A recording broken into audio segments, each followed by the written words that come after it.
Museum kan saja ini Habib Rizik ini, kasih masuk di museum, suntik mati saja, bikin pusing saja ini. Nggak bisa bantu ini negara, nggak bisa hadirkan ketentraman, kedamaian kok. Riaknya itu perang. Pergilah kau di Suriah sana, ya, bergabunglah dengan ISIS tuh, biar nampak jagomu itu. Jangan orang-orang pribumi kau adu domba. Kau ini penjajah kah? Sisa-sisa Belanda kah kau ini? Atau Jepang kah kau ini? Kalau kamu perang, kalau merasa itu rasmu itu terpojok, tersisih, kumpulkan rasmu, ajaklah rasmu perang dengan kami orang Nusantara. Nah, itu baru benar, baru pas. Ayo, saya juga mau itu. Kalau Habib Rizik mau pimpin ini orang imigran perang dengan orang Nusantara, saya juga mau. Ayo, begitu. Jangan dipandang kami orang Nusantara kecil-kecil begini, ya. Kakek moyang kami itu mengejar betul penjajah dengan bambu runcing, tahu kau?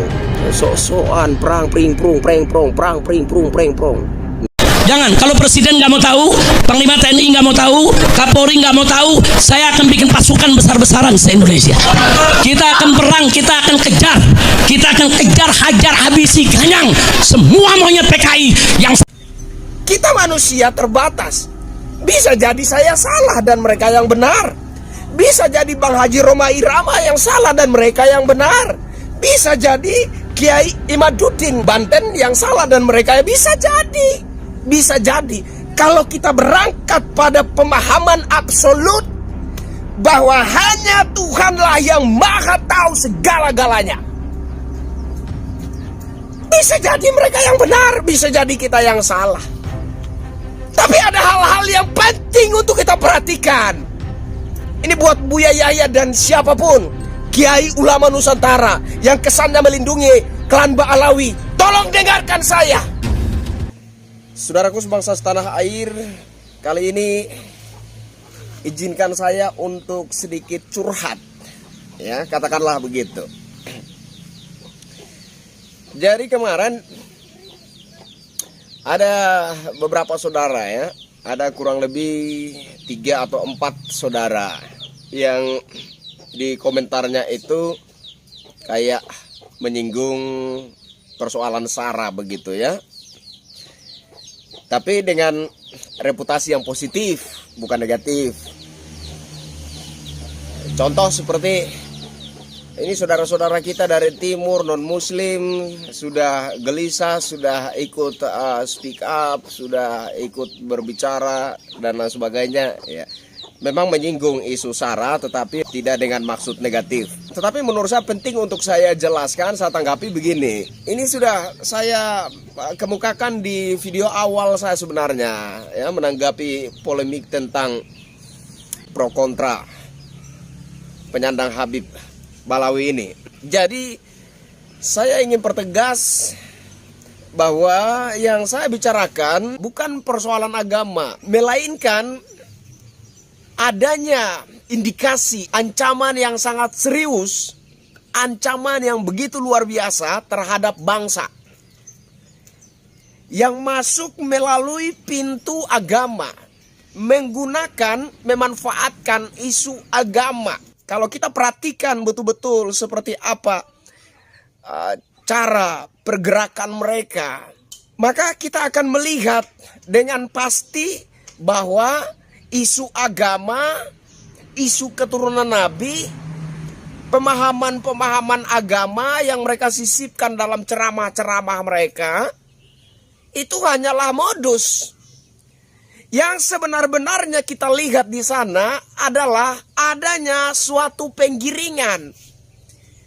Penggiringan pola berpikir rakyat Indonesia, terutama umat muslim, untuk mengagumi dan memuliakan suku bangsa mereka, untuk mengagumi dan memuliakan tanah mereka, mengagumi dan memuliakan leluhur mereka, mengagumi dan memuliakan Hadramaut, Tarim, Yaman, Kalau kita secara cermat memperhatikan ini, mengamati ini, maka kita akan temukan itu. Bahwa sesungguh-sungguhnya isu agama, isu keturunan Nabi, pemahaman-pemahaman agama sedikit-sedikit yang disisipkan dalam ceramah-ceramah mereka, itu hanyalah modus. Tapi yang sebenar-benarnya, yang sesungguh-sungguhnya, yang sedang mereka lakukan adalah penggiringan pola berpikir rakyat Indonesia untuk lebih mengagumi dan memuliakan suku bangsa mereka, tanah mereka, leluhur mereka. Sedangkan orang-orang Nusantara sendiri pada akhirnya akan menyandang mental budak dan semau-maunya diperbudak oleh mereka. Itulah sebenarnya target agenda mereka. Jadi ada agenda terselubung di balik semua ini. Dan penggiringan yang mereka lakukan mengarah kepada agenda tersebut, menguasai cakrawala berpikir orang-orang Nusantara. Sehingga pada suatu saat nanti, mau tidak mau, kita tidak punya pilihan lain. Harus tunduk patuh, memperbudak diri kita di bawah telapak kaki mereka. Kalau kepala para kiai Nusantara saja, kalau kepala para ulama Nusantara saja dianggap lebih rendah dari telapak kaki mereka, apatah lagi kita, masyarakat awam. Penting untuk kita memperhatikan ini. Jadi itu yang pertama saya tanggapi saudara-saudara yang mengatakan, oh, saudara-saudara kita dari timur yang non-muslim saja sudah speak up, sudah bicara, kenapa kita tidak, dan lain sebagainya. Memang ya, ini menyinggung isu SARA dengan konsep pemikiran yang positif. Tetapi saya pikir penting juga saya tanggapi ini, bahwa kita tidak sedang bicara tentang agama. Ya, sejak dahulu saya sudah katakan bahwa kita tidak perlu lagi memperdebatkan persoalan-persoalan tentang pemahaman agama. Tidak perlu lagi. Kenapa? Karena negara kita, negara yang berbineka tunggal ika, berbeda suku, ras, agama, golongan. Tapi kita satu, dipersatukan di bawah payung bineka tunggal ika. Agamamu, agamamu, agamaku, agamaku. Sudah, kita hidup di dalam satu bangsa yang berbineka tunggal ika. Jadi sebagai manusia kita ini bersaudara. Kita bersaudara sebagai bangsa Indonesia. Yang tidak ada lain hukumnya, kita harus bersatu, berdiri sebagai bangsa yang berdaulat. Ini jati diri kita. Berbeda kalau kita bicara tentang masalah-masalah keyakinan. Itu masalah dapur pribadi masing-masing. Masalah hubungan dengan Tuhan itu masalah pribadi kita masing-masing. Tapi ketika bicara bangsa, kita sama-sama punya kewajiban moral menjaga kelestarian bangsa Indonesia. Kita sama-sama punya kewajiban moral menjaga kelestarian Nusantara ini. Ingat, hilangnya sejarah, hilangnya tradisi, adab, budaya suatu bangsa, berarti hilangnya bangsa tersebut dari peradaban kehidupan dunia. Ini perlu kita catat. Itu poin yang pertama. Poin yang kedua, video saya yang kemarin ada saya gunakan sepenggal videonya Guru Gemblung sebagai cuplikan. Ya, saudara-saudara yang menyimak video kemarin tentu tahu soal ini ya. Nah, saya tuh kaget gitu ya, kalau menggunakan video-video saudara sesama anak bangsa dan kemudian terkena klaim hak cipta, itu kaget saya kaget. Nah, kalau modelnya seperti ini saudara, menurut saya patut mempertanyakan ketulusan hatimu untuk NKRI. Saya patut mempertanyakan itu. Maka saudara-saudara, dari dulu saya katakan, saudara-saudara mau share video saya, ya, mau diapa-apakan video saya, mau disebarluaskan ke akun-akun sosial media saudara-saudara, tidak ada klaim hak cipta. Enggak ada. Siapapun yang mau menggunakan entah sepenggal konten saya, sepenggal video saya, atau seutuhnya video saya, mau disebarkan, mau diposting di platform sosial media manapun, entah itu TikTok, Twitter, ya, snack video, Facebook, Instagram, dan lain-lain sebagainya, atau dia upload di YouTube.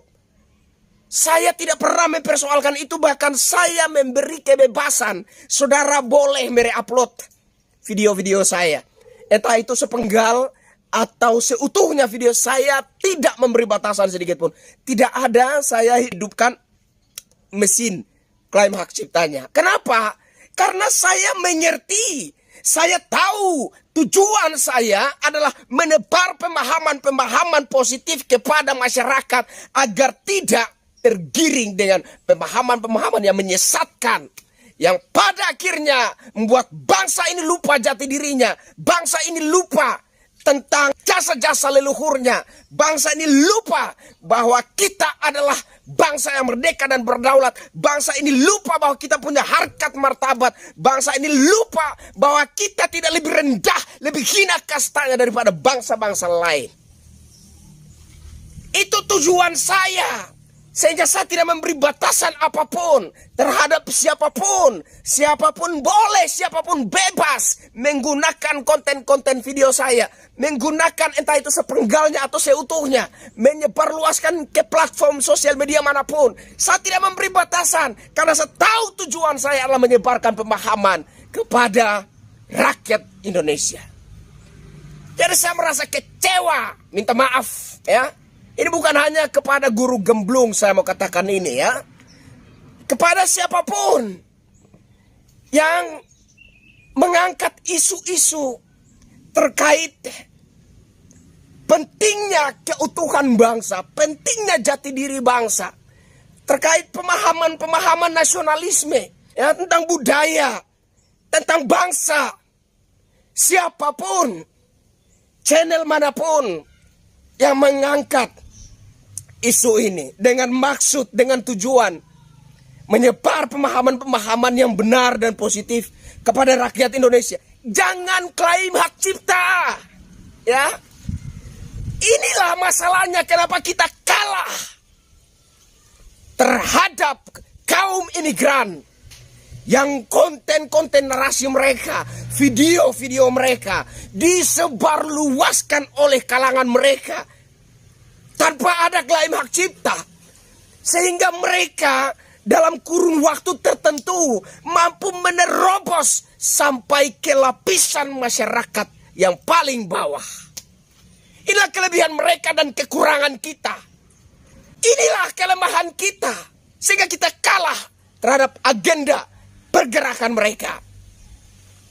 Siapapun juga, channel apapun juga, ya, di platform sosial media manapun juga, saya tegaskan, kalau Anda tulus mencintai Nusantara ini, kalau Anda tulus mencintai bangsa ini, kalau Anda tulus menjaga persatuan dan kesatuan bangsa Indonesia, maka jangan hidupkan klaim hak cipta pada konten-konten Anda, pada video-video Anda, narasi-narasi Anda.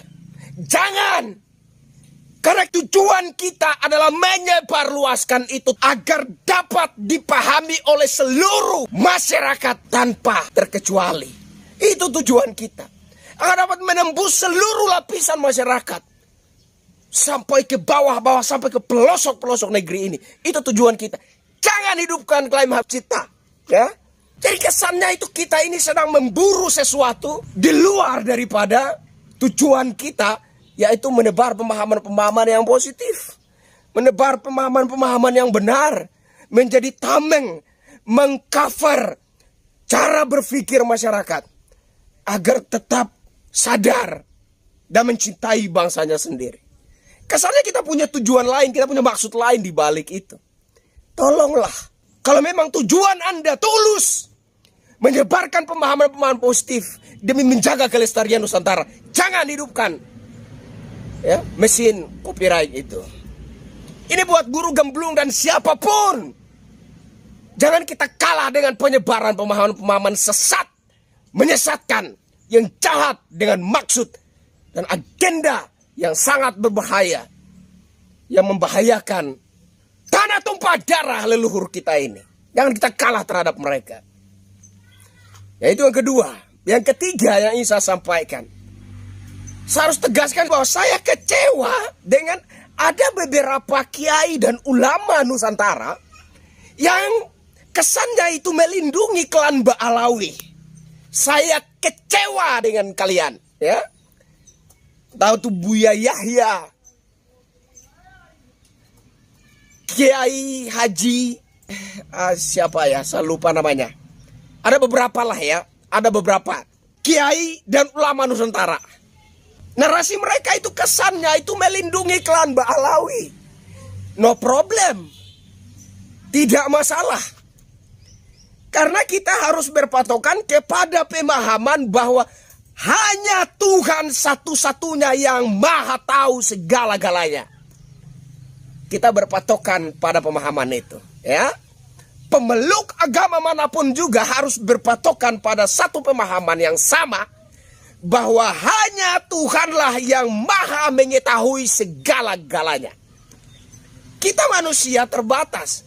Bisa jadi saya salah dan mereka yang benar. Bisa jadi Bang Haji Roma Irama yang salah dan mereka yang benar. Bisa jadi Kiai Imaduddin Banten yang salah dan mereka yang bisa jadi. Bisa jadi kalau kita berangkat pada pemahaman absolut bahwa hanya Tuhanlah yang maha tahu segala-galanya. Bisa jadi mereka yang benar, bisa jadi kita yang salah. Tapi ada hal-hal yang penting untuk kita perhatikan. Ini buat Buya Yahya dan siapapun, kiai ulama Nusantara yang kesannya melindungi klan Ba'alawi. Tolong dengarkan saya. Tidak masalah kalian melindungi mereka.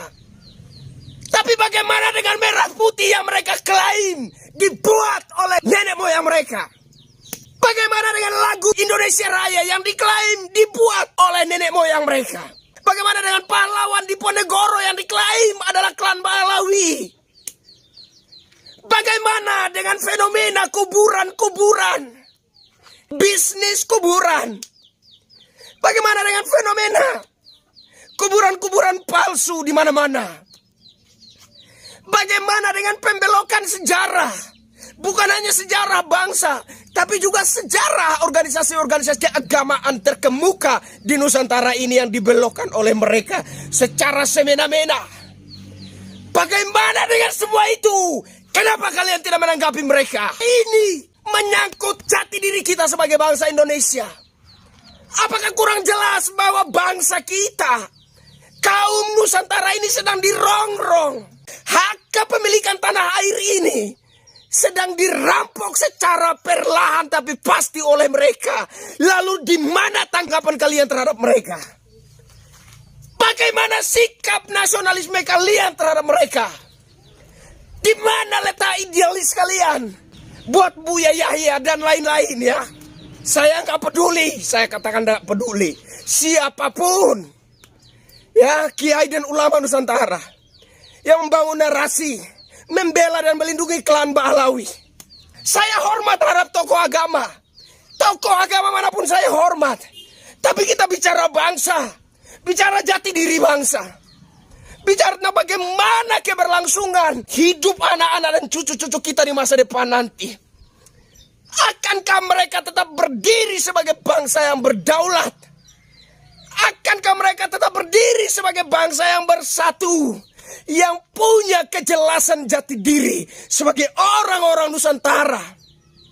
Atau kemudian bangsa-bangsa imigran yang telah mengklaim memiliki tanah ini, memiliki Nusantara ini, memiliki bangsa Indonesia, merampok hak kepemilikan atas bangsa ini, kemudian menjadikan orang-orang Nusantara itu budak-budak mereka. Bagaimana kalau terjadi seperti itu? Dan memang sudah jelas maksud tujuan mereka, agenda mereka mengarah ke sana. Bagaimana tanggapan kalian, wahai para kiai dan para ulama Nusantara yang masih membangun narasi membela dan melindungi klan Ba'alawi? Di mana sikap kalian? Di mana tanggapan kalian terhadap segala fenomena yang mengancam eksistensi kehidupan bangsa Indonesia ini. Bagaimana kalian menanggapi itu? It's okay kita berangkat dari pemahaman bahwa hanya Tuhanlah yang Maha tahu segala-galanya. Tapi kita juga jangan pura-pura buta terhadap segala ketidakbenaran yang terjadi di muka bumi Nusantara ini. Jangan pura-pura buta terhadap fenomena kemunculan makam-makam palsu yang diklaim milik Habib ini, Habib itu, Habib. Kan kita sudah tahu arah dan tujuannya. Yang pada akhirnya nanti mereka akan mengklaim Nusantara ini milik mereka. Diperjuangkan, dimerdekakan oleh leluhur mereka. Pahlawan-pahlawan Nusantara diklaim dari klan Ba'alawi. Merah putih Indonesia Raya diklaim buatan leluhur mereka klan Ba'alawi. Pulau Jawa diklaim pintunya Tarim. Indonesia diklaim miliknya orang Tarim. Kurang apa lagi? Bukankah sudah sangat nyata dan sempurna agenda yang terlihat dari pergerakan mereka ini? Bahwa suatu saat mereka akan mengklaim bahwa Indonesia ini diperjuangkan dan dimerdekakan oleh leluhur mereka. Dan mereka lebih punya hak atas kepemilikan tanah tumpah darah leluhur kita ini. Kalian juga harus menanggapi mereka. Kalian juga harus membantah mereka. Kalau kalian masih punya nurani sebagai orang Nusantara. Jadi tidak hanya membangun narasi untuk membela dan melindungi mereka. Tapi fenomena ini juga para kiai Nusantara, para ulama Nusantara harus berani tampil untuk mengatakan ini tidak benar. Ini tidak sekedar membela dan melindungi klan Ba'alawi. Tapi hal-hal yang tidak benar, kalian juga harus tampil mengatakan itu tidak benar. Itu maksud saya. Jadi saudara, kesimpulannya, saya mengajak kita semua, mari sama-sama kita bangkit. Bangkitkan kesadaran kita sebagai anak-anak Nusantara. Bangkitkan kesadaran kita sebagai orang-orang yang kakek moyangnya telah berjuang memerdekakan tanah ini. Bangkitkan kesadaran kita bahwa ini tanah kita, Nusantara milik kita. Dan harus kita pertahankan. Harus kita jaga keutuhannya. Harus kita jaga kelestariannya. Ingat, hilangnya sejarah, hilangnya budaya, hilangnya tradisi, adat suatu bangsa, maka hilangnya bangsa tersebut dari peradaban kehidupan. Itu yang harus menjadi acuan semangat kita untuk menjaga tanah tumpah darah leluhur kita ini demi keberlangsungan hidup anak-anak dan cucu-cucu kita bersama di masa depan. Saya Kristianto Yen Oni. Wassalamualaikum warahmatullahi wabarakatuh. Salam sejahtera, shalom, salve, om santi santi, santi om, namo buddhaya. Salam kebajikan. Salam NKRI.